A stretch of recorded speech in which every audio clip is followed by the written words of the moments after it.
Today I'm going to teach you how to show and hide the quick access toolbar in Outlook. Alright, so I'm starting here by opening my Microsoft Outlook app on my computer. I'm going to log into my account and let everything load so all my emails and folders appear on the screen. This might take just a second depending on how many emails you have, so I'm just waiting for that to finish before moving forward. Once everything's loaded and I can see my inbox pane with all my emails and email folders clearly displayed, I'm ready to start.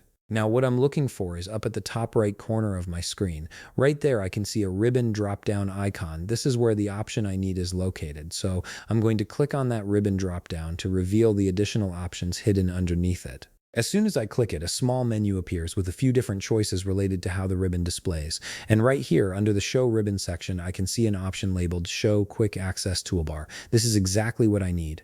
This option works as a toggle, which means clicking it will either show or hide the quick access toolbar depending on its current state. So if the toolbar is currently hidden, clicking this will make it appear. And if it's already showing, clicking it again will hide it. It's that simple. So I'm going to click on Show Quick Access Toolbar now. And just like that, the Quick Access Toolbar appears at the top of my Outlook window.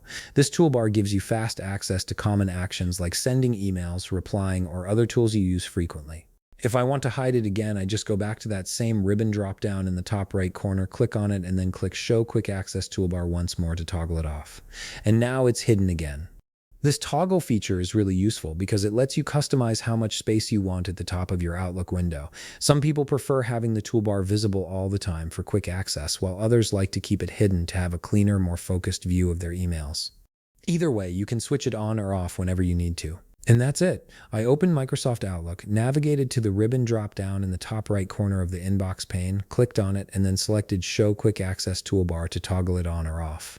If you found this video helpful, please leave a like, subscribe, and see you in the next video.